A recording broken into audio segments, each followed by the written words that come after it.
तो ब्रेक के बाद एक बार फिर से आपका स्वागत और सवाल इस बात को लेकर के कि क्या राजस्थान सरकार में सब कुछ ठीक नहीं है। ऐसा हम नहीं बल्कि बीएसपी से कांग्रेस में शामिल हुए भरतपुर के नगर से विधायक वाजिब अली का कहना है। वाजिब अली का यह आरोप है कि मुख्यमंत्री राज्य के विकास के लिए काम कर रहे हैं, लेकिन कुछ मंत्रियों का काम का तरीका गलत है। वो जनता के काम में रुचि नहीं लेते। वाजिब अली का यह आरोप है कि कुछ मंत्रियों से मिलना भी मुश्किल काम है, जिसका खामियाजा पार्टी को चुनाव में भुगतना पड़ सकता है। तो वहीं वाजिब अली के सवाल को लेकर बीजेपी ने कांग्रेस पर तंज कसा है। देखिए, इसमें कोई दो राय नहीं है कि मुख्यमंत्री जी की तरफ से बजट को लेकर सरकार ने कहीं कोई कमी नहीं रखी। प्रदेश में हर वर्ग को सहायता देने के लिए या हर वर्ग को लाभ देने के लिए, उसमें कुछ मंत्रियों की भी कमी है।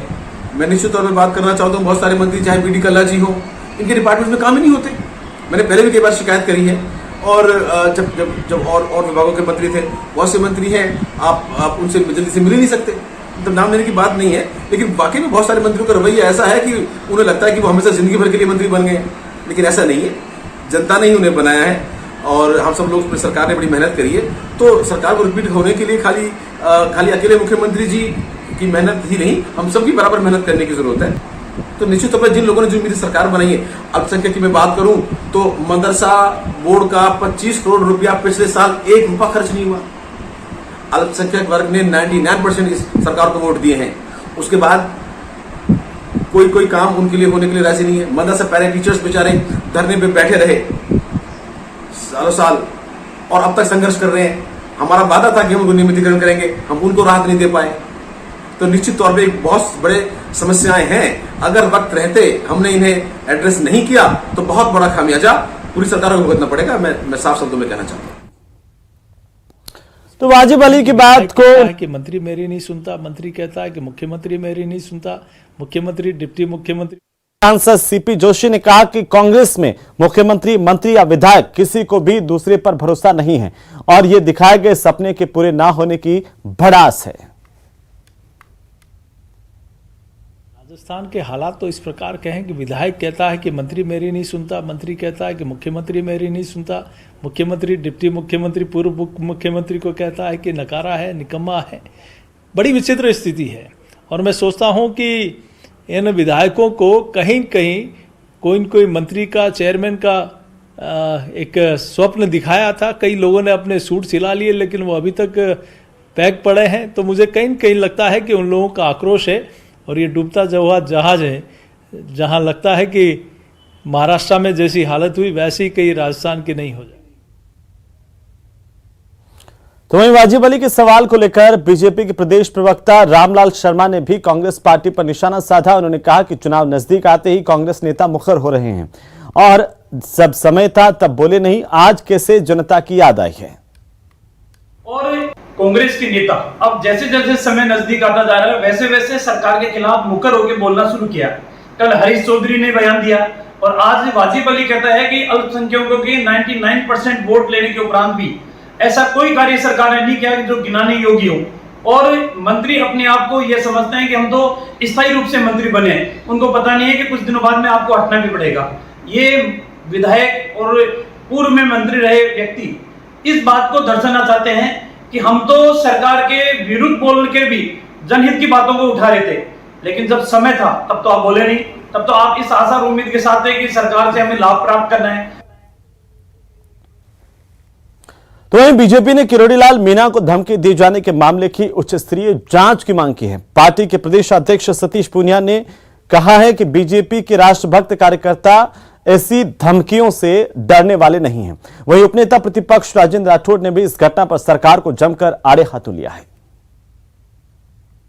देश में एक ये नया किस्म का एजेंडा शुरू हुआ है। हालांकि ये पहले हिडन था, लेकिन अब वो सामने आ गया। लेकिन कोई भी काम करने वाला राष्ट्रवादी कार्यकर्ता इस तरीके की धमकियों से डरता नहीं है। लिहाजा प्रशासन को, सरकार को चाहिए कि इस तरीके से उनकी छानबीन करके कि सीधे सीधे कानून का मखौल उठता है और प्रदेश की कानून व्यवस्था पर सीधे सवाल खड़ा होता है। मुझसे जब भी मुझे मालूम पड़ा, मैंने ट्वीट भी किया, मैंने उनके परिवारजन से बात भी की और निश्चित तौर पर चिंतातुर बात है कि इस प्रकार की धमकी मिल जाए और पुलिस हाथ पर हाथ धरे रह जाए। पुलिस को तय तक जाना चाहिए कौन है इस प्रकार का धमकी भरा पत्र लिखने वाला। देखिए, आप देख रहे हैं। तो वहीं सांसद डॉक्टर किरोड़ी लाल मीणा को जान से मारने की धमकी मिलने के बाद उनकी सुरक्षा बढ़ाने की मांग अब उठने लगी है। प्रतापगढ़ से विधायक रामलाल मीणा ने आरोपियों को कड़ी चेतावनी देते हुए कहा, किरोड़ी लाल मीणा की सुरक्षा बढ़ाने की उन्होंने मांग की।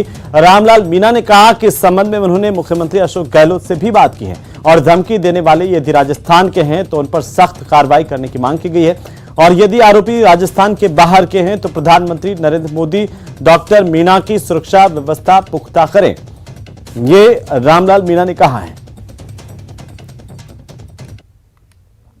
अगर डॉक्टर किरोड़ी लाल मीणा के खनौत भी आई तो भूकंप जैसी स्थिति बनेगी, क्योंकि किरोड़ी लाल जी मीणा गरीबों के दिल में बसते हैं, उनके लिए हमेशा संघर्ष करते हैं।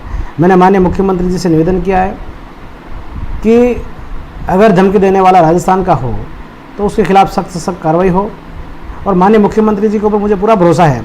जिस प्रकार से उदयपुर कांड के अंदर उन्होंने तुरंत एक्शन लेते हुए उनको गिरफ्तार कर दिए, उनके खिलाफ कार्रवाई भी हुई है और सख्त से सख्त कार्रवाई हो रही है, तो निश्चित रूप से और धमकी देने वाला अगर बाहर का है, दिल्ली में धमकी मिली है, तो मैं देश के प्रधानमंत्री जी से निवेदन करना चाहूँगा कि ऐसे नेताओं की सुरक्षा की पुख्ता व्यवस्था करें। और अब बात प्रताप सिंह खाचरियावास के बीजेपी पर हमले की। सावन के महीने में निकाली जा रही कांवड़ यात्रा पर कोई सरकारी प्रतिबंध नहीं है। इसे लेकर के आज कैबिनेट मंत्री प्रताप सिंह खाचरियावास ने स्थिति स्पष्ट की है। मंत्री प्रताप सिंह खाचरियावास ने स्पष्ट किया कि सरकार ने कांवड़ यात्रा पर कोई प्रतिबंध नहीं लगा रखा है। बीजेपी इसे लेकर भ्रम फैला रही है, जानबूझकर थानों में ज्ञापन देने का ढोंग कर रही है। प्रदेश में कांवड़ यात्रा निकालने पर किसी भी तरह का कोई प्रतिबंध नहीं है, ये मंत्री प्रताप सिंह खाचरियावास का कहना है।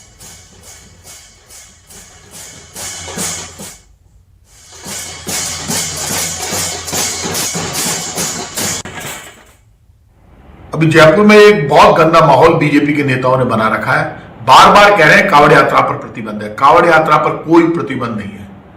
भगवान भोलेनाथ की यात्रा पर कोई प्रतिबंध लगा नहीं सकता। किसी में हिम्मत नहीं है, ना बीजेपी में ना कांग्रेस में। हम भी भगवान भोलेनाथ के भक्त हैं और रोज भगवान भोलेनाथ की पूजा करते हैं। आप मुझे ये बताइए, ये जो माहौल इन लोगों ने बनाया, इनको पाप लगेगा? भगवान माफ नहीं करेंगे कभी। तो चलिए आगे बढ़ेंगे। जैसलमेर में न्यूज 18 राजस्थान की खबर का बड़ा असर हुआ। इस वक्त की बड़ी खबर हम आपको बता दें, न्यूज 18 की खबर पर जिला कलेक्टर टीना डाबी ने संज्ञान लिया है। नगर परिषद आयुक्त की लापरवाही की खबर हमने प्रमुखता के साथ दिखाई थी और इस खबर पर संज्ञान लिया गया। टीना डाबी की ओर से, जिला कलेक्टर की ओर से ऐतिहासिक सोनार दुर्ग में जर्जर मकान गिरने का यह पूरा मामला था। नगर परिषद ने नोटिस देकर के इस पूरे मामले को इतिश्री कर लिया था, लेकिन गिरवाया नहीं था मकान और इसी वजह से हादसा हुआ। जिला कलेक्टर टीना डाबी सोनार दुर्ग पहुंची। जिला कलेक्टर टीना डाबी जर्जर मकानों का निरीक्षण कर रही हैं और साथ ही नगर परिषद आयुक्त समेत नगर परिषद की टीम भी उनके साथ मौजूद रही। पर्यटन विभाग, आर्कियोलॉजी डिपार्टमेंट के अधिकारी मौजूद रहे। तस्वीरें हम आपको दिखा रहे हैं। न्यूज 18 राजस्थान की खबर का बड़ा असर जैसलमेर में देखने को मिला है। न्यूज 18 राजस्थान ने प्रमुखता से सोनार दुर्ग में जर्जर मकान गिरने की खबर को दिखाया। सवाल उठाया कि आखिर नगर परिषद ने अपनी जिम्मेदारी का निर्वहन समय पर कर लिया होता तो इस तरह की स्थितियां नहीं होती और इस पर जिला कलेक्टर ने इस खबर पर संज्ञान लिया। जिला कलेक्टर टीना डाबी